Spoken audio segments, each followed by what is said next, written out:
கைலாய யாத்திரை வரலாற்றில் முதல் முறையாக அதிகப்படியான இடங்களை தரிசிக்கும் இந்தியாவின் பிரதான கைலாஷ் மானசரோவர் பயண ஏற்பாட்டாளரான யாத்திரை.com அன்புடன் நடத்தும் 2026ஆம் ஆண்டிற்கான கைலாஷ் மானசரோவர் யாத்திரை விமானம் மற்றும் ஏசி பஸ் வழி பயணத் திட்டம் மொத்தம் 13 நாட்களை கொண்டது.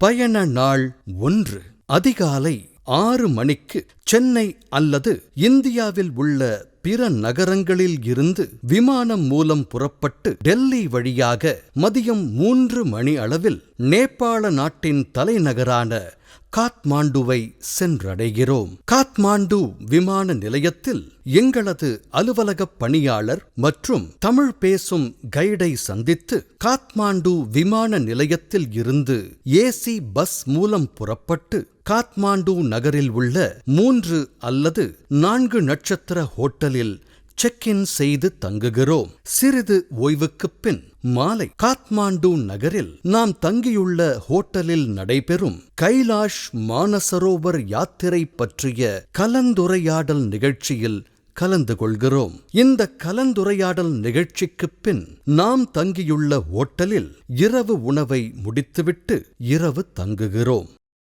பயண நாள் 2 காலை சிற்றுண்டிக்குப் பின் ஏசி பஸ் மூலம் புறப்பட்டு 12 ஜோதிர்லிங்கங்களுக்கு இணையான பாண்டவர்கள் தங்களது பாவத்தை போக்க சிவனை தேடிய பாக்மதி ஆற்றின் கரையில் அமைந்துள்ள நேபாள நாட்டின் காசி என்று அழைத்து நேபாள மக்களால் அன்புடன் வணங்கப்படும் உலகப் பிரசித்தி பெற்ற பசுபதிநாத் ஆலயத்தில் 4 திசைகளிலும் முகங்கள் கொண்ட பசுபதிநாதரை தரிசனம் செய்கிறோம். பின்னர் இந்த ஆலயத்தில் அமைந்துள்ள மிகப்பெரிய மகாநந்தியை மனமுருகி தரிசனம் செய்கிறோம். பின்னர் பாக்மதி ஆற்றின் தெற்கு கரையில் அமைந்துள்ள பாரிஜாத மலரை ஸ்தல விருட்சமாகக் கொண்ட தந்திர சூடாமணி கூறும் 51 சக்தி பீடங்களில் ஒன்றான பார்வதி தேவியின் கீழ் இடுப்பு பகுதி விழுந்த இடமான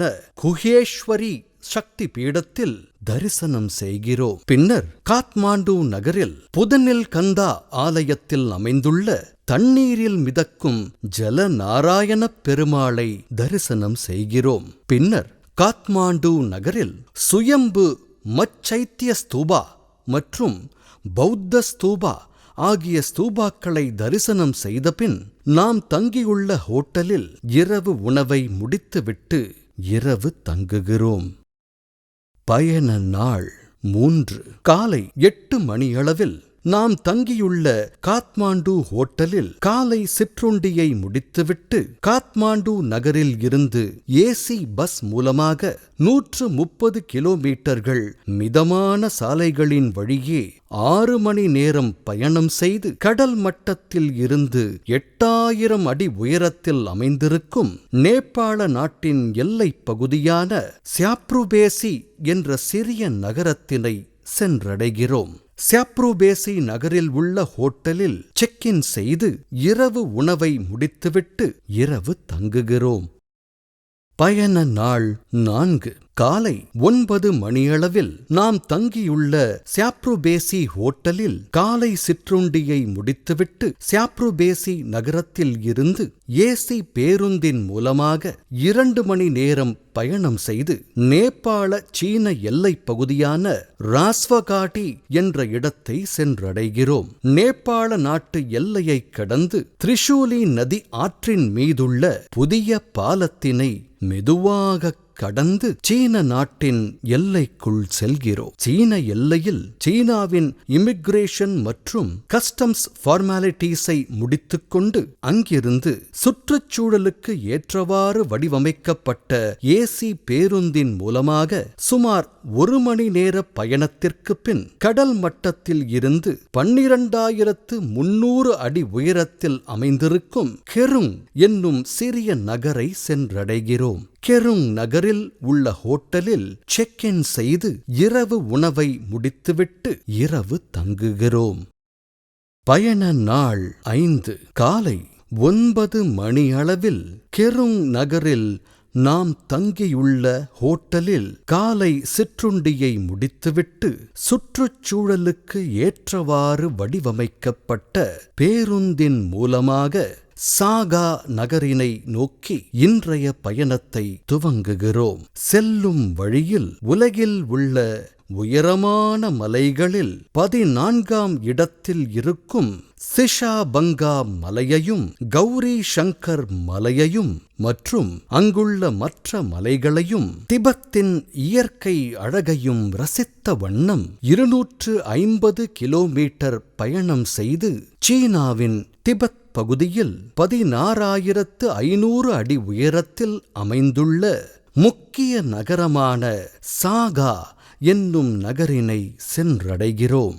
சாகா நகரில் 3 நட்சத்திர ஹோட்டலில் செக்-இன் செய்து சாகா நகரில் உள்ள குளிர் நமது உடலை தாங்கும் வகையில் சிறிது ஓய்வெடுத்துக் கொள்கிறோம். பின்னர் இன்று மாலையில் நமக்கு தேவையான ஆக்சிஜன் சிலிண்டர்களை வாங்கிக் கொள்கிறோம். இன்றிரவு சாகா நகரில் நாம் தங்கியுள்ள ஹோட்டலில் சிறிய கலந்துரையாடலுக்குப் பின் இரவு உணவை முடித்துவிட்டு இரவு தங்குகிறோம். பயண நாள் 6. விடியற்காலை 6 மணியளவில் சாகா நகரில் இருந்து ஏசி பஸ் மூலம் புறப்பட்டு மானசரோவர் ஏரியை நோக்கி 385 கிலோமீட்டர் நீண்ட பயணம் செய்கிறோம். மானசரோவர் ஏரியை நோக்கி பயணம் செய்யும்போது உயரமான மலை சிகரமான ஹார்ஷுலா பாஸ் மலையில் இருந்து என் அப்பன் சிவனே மலையாக காட்சி தரும் கைலாய மலையினை தூரத்தில் இருந்தே தரிசனம் செய்கிறோம். மேலும் பஸ் பயணம் செய்து புண்ணிய ஏரியாக விளங்கும் மானசரோவர் ஏரிக்கரையை வந்தடைகிறோம். மானசரோவர் ஏரிக்கரையில் உள்ள அடிப்படை வசதிகள் குறைவாக உள்ள ஹோட்டலில் இரவு உணவுக்குப் பின் இரவு தங்குகிறோம். இன்று இரவு 11 மணிக்கு மேல் வானத்தில் நட்சத்திரங்கள் ஒளிரும் இயற்கை காட்சியை கண்டு களிக்கிறோம். இந்து மத நம்பிக்கைகளின்படி வானத்தில் உள்ள நட்சத்திரங்களில் ஓரிரு நட்சத்திரங்கள் மானசரோவர் ஏரியில் புனித நீராட வருவதைக் கண்டு தரிசனம் செய்கிறோம். பயண நாள் 7. காலையில் நாம் தங்கியுள்ள ஹோட்டலுக்கு அருகில் தேவர்கள் நீராடும் பகுதியாகவும் ரிஷிகள் வாழும் பகுதியாகவும் பாலையும் நீரையும் பிரித்து பாலை மட்டும் அருந்தும் அபூர்வ பறவையான அன்னப்பறவை வாழ்ந்த இடமாகவும் அதிகாலையில் அபூர்வ நட்சத்திரங்கள் நீராடும் புனித ஏரியாகவும் கருதப்படும் புனித நன்னீர் ஏரியான மானசரோவர் ஏரிக்கரையில் உள்ளூர் சட்ட விதிகளுக்கு உட்பட்டு அங்கு நிலவும் அதிகப்படியான குளிரையும் பொருட்படுத்தாமல் மானசரோவர் ஏரியில் குளித்து முடித்து நாம் கொண்டு சென்றுள்ள பூஜை பொருட்களை கொண்டு அங்கு சிறப்பு யாகங்கள், பூஜைகள், பிரார்த்தனை மற்றும் தியானங்களை செய்து மானசரோவர் ஏரிக்கரையில் இருந்து கைலாயநாதரை வழிபடுகிறோம். பின்னர் மானசரோவர் ஏரிக்கரையில் மதிய உணவை முடித்துவிட்டு 51 சக்தி பீடங்களில் ஒன்றாகவும் பார்வதி தேவியின் வலது உள்ளங்கை விழுந்த இடமாக விளங்கும் ஸ்ரீ தாக்ஷாயணி தேவி வடிவமாக உள்ள மானசரோவர் ஏரியை சுற்றி ஒருமுறை பரிக்கிரமா செய்கிறோம். இந்த மானசரோவர் பரிக்கிரமாவை நாம் ஏசி பஸ் பயணமாக செய்கிறோம். வழியில் மானசரோவர் ஏரியில் நமக்கு தேவையான புனித நீரையும் வீட்டில் வைத்து வழிபட தேவையான லிங்க விக்கிரகங்களையும் நாம் கொண்டு சென்றுள்ள வாட்டர் கேன்களில் எடுத்துக் கொள்கிறோம். பின்னர் மேலும் ஏசி பஸ் மூலம் பயணம் செய்து சுமார் 2 மணி நேரம் பயணம் செய்து அரக்கர்களின் ஏரி என்று அழைக்கப்படும் ராட்சத ஏரியை வந்தடைகிறோம்.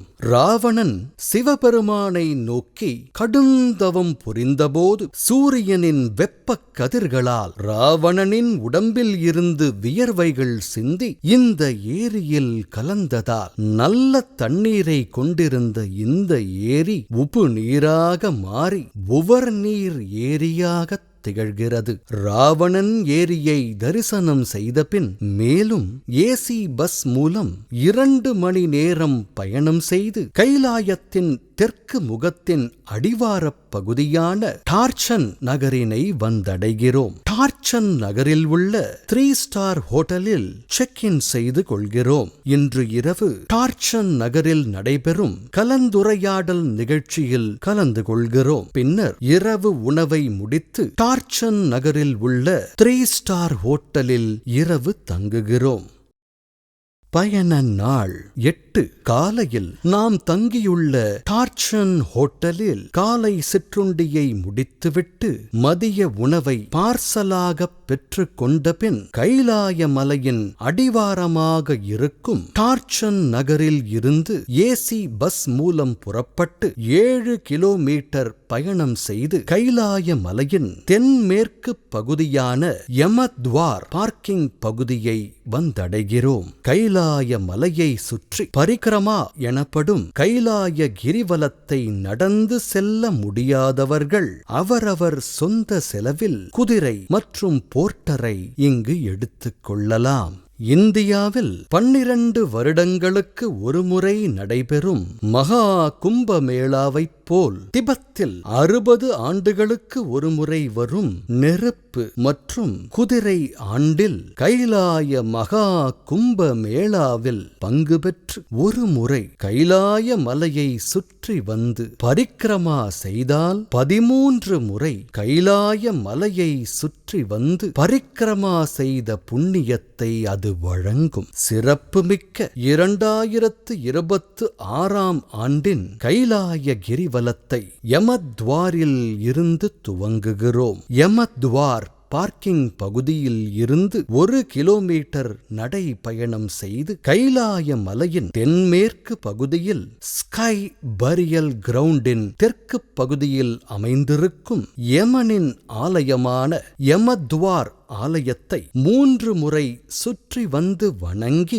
யமனின் ஆசியை பெற்று கைலாய மலையின் முதல் நாள் பரிக்கிரமாவை இங்கிருந்து துவங்குகிறோம். 63 நாயன்மார்களில் ஒருவரான காரைக்கால் அம்மையார் கைலாய கிரிவலம் செய்ய துவங்கும் போது கைலாயத்தில் உள்ள அனைத்து கற்களும் லிங்கங்களாக தெரிந்ததால் தனது காலால் கிரிவலம் செய்யாமல் தன் 2 கைகளைக் கொண்டு கைலாய கிரிவலம் செய்த புண்ணிய பாதையின் வழியாக நமது கைலாய கிரிவலத்தை துவங்குகிறோம். முதல் நாள் பரிக்ரமா மொத்தம் 14 கிலோமீட்டரை கொண்டது. யமத்வாரில் இருந்து 1 கிலோமீட்டர் பயணம் செய்து கைலாய மலைப்பாதையில் பஞ்சபூதங்களுக்காக அமைந்திருக்கும் சிதிலமடைந்த பஞ்சபூத ஆலயங்களில் தரிசனம் செய்கிறோம். பின்னர் லட்சு வேலி வழியாக 2 கிலோமீட்டர் நடைபயணம் செய்து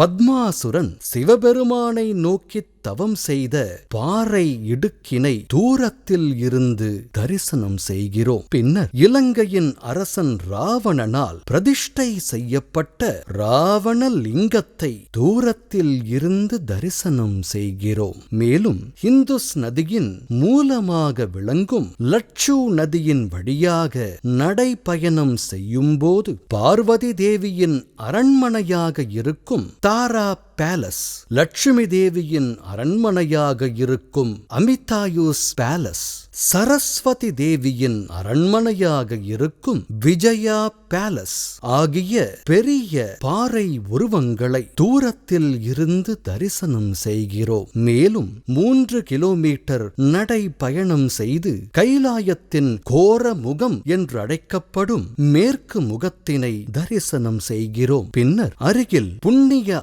ஆத்மா ஆத்மாக்கள் கைலாயத்துடன் இணையும் ரிஷிகுணாஸ் பகுதியை தரிசனம் செய்கிறோம். பின்னர் மேலும் 3 கிலோமீட்டர் நடைபயணம் செய்து சுந்தரமூர்த்தி நாயனார் தனது இறுதிக் காலத்தில் கைலாயத்துடன் ஐக்கியமாக பயணித்த யானை வடிவத்தினை தரிசனம் செய்கிறோம். மேலும் 3 கிலோமீட்டர் நடைபயணம் செய்து வஜ்ரபாணி மலை மற்றும் அவலோகிதேஸ்வரா மலை ஆகியவற்றின் நடுவில் மிக பிரம்மாண்டமாக காட்சியளிக்கும் கைலாயத்தின் வடக்கு முகத்தினை தரிசனம் செய்கிறோம். நாம் இதுவரை செய்திருந்த பாவங்களை எல்லாம் விட்டு விலகி கைலாயநாதரின் அருளைப் பெற்று சிவனின் பெரும் அடியாகத் திகழும் திராபுக்கில் இரவு உணவை முடித்து இரவு தங்குகிறோம்.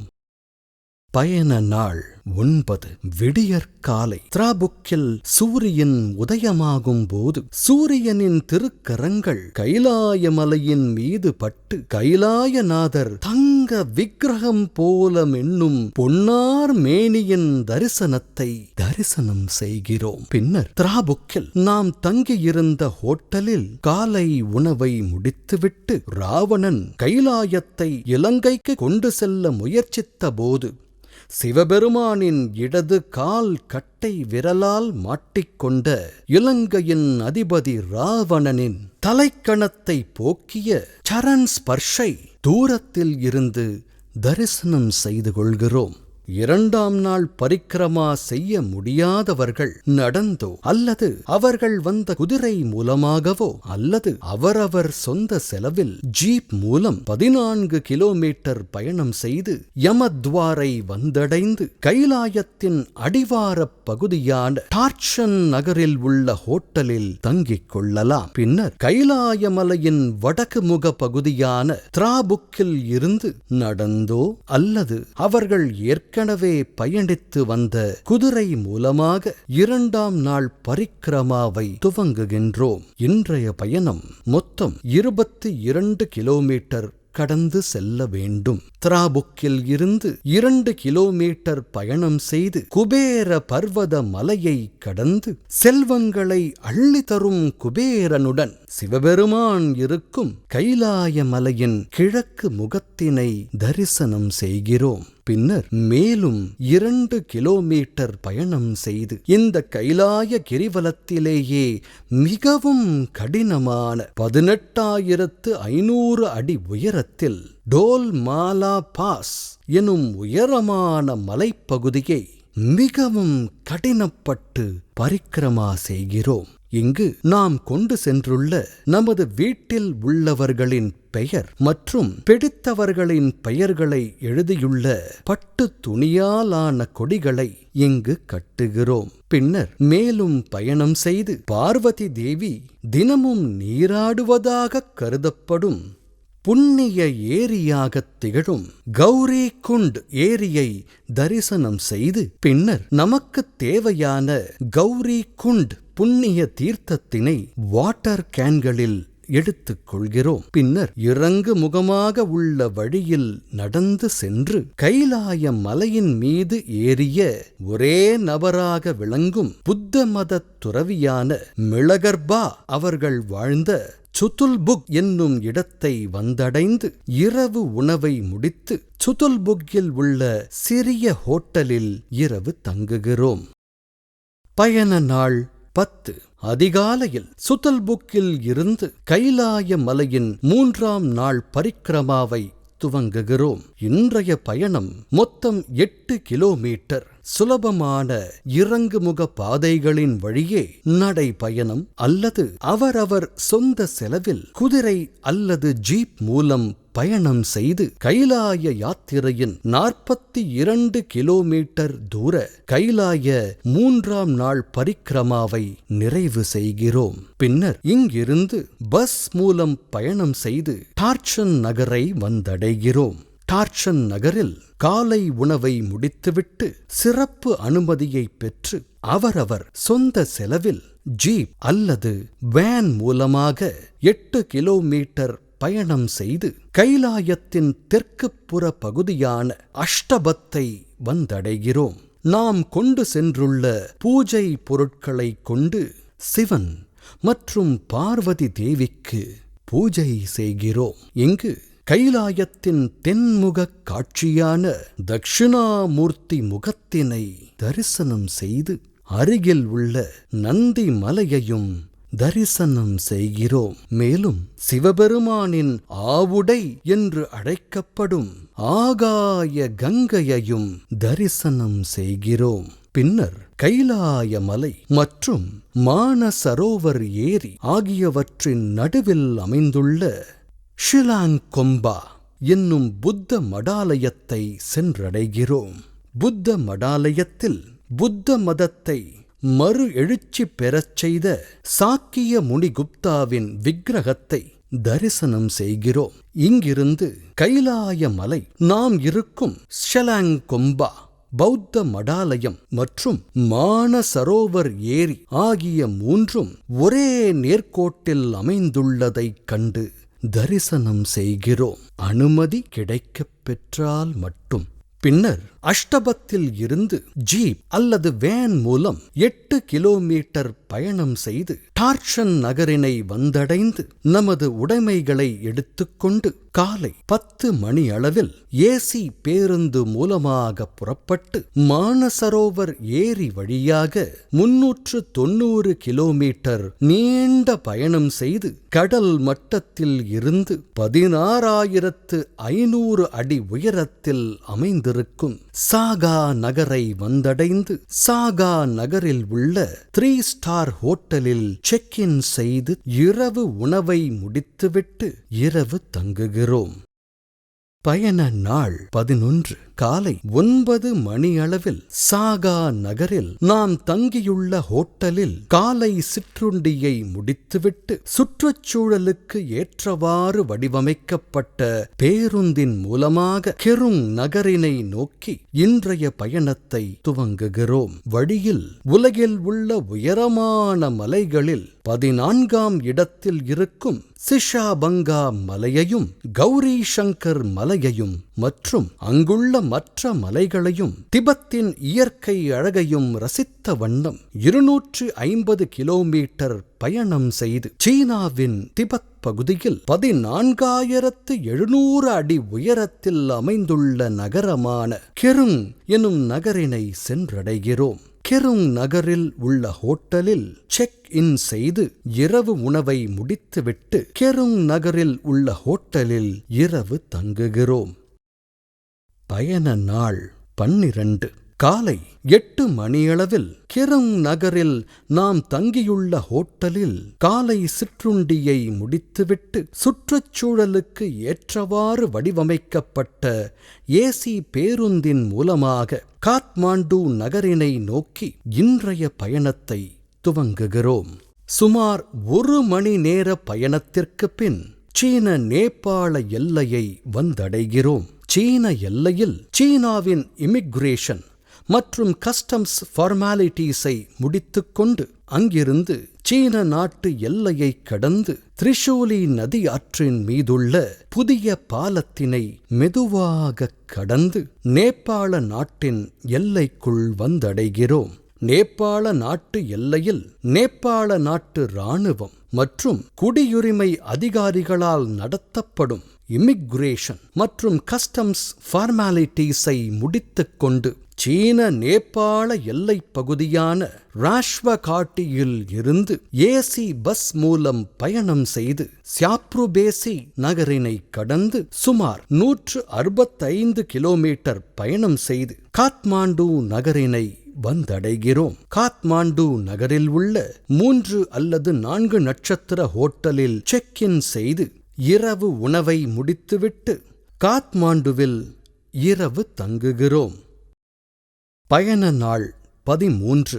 காலையில் நாம் தங்கியுள்ள காத்மாண்டு ஹோட்டலில் காலை உணவை முடித்துவிட்டு கைலாய மானசரோவர் யாத்திரையை சிறப்பாக முடித்ததற்கான கைலாய மானசரோவர் யாத்திரை நிறைவு சான்றிதழ் மற்றும் கைலாய மணி எனும் அடைமொழியினை பெற்றுக்கொள்கிறோம். பின்னர் காலை 10 மணியளவில் நாம் தங்கியுள்ள ஹோட்டலில் இருந்து புறப்பட்டு காத்மாண்டு விமான நிலையத்தை வந்தடைகிறோம். மதியம் 2 மணியளவில் காத்மாண்டு நகரில் இருந்து விமானம் மூலம் புறப்பட்டு டெல்லி வழியாக இரவு 9 மணியளவில் சென்னை அல்லது இந்தியாவில் உள்ள பிற நகரங்களை வந்தடைந்து கைலாஷ் மானசரோவர் யாத்திரையில் கைலாயமலை, மானசரோவர் ஏரி, ராவணன் ஏரி, பசுபதிநாத் ஆலயம்,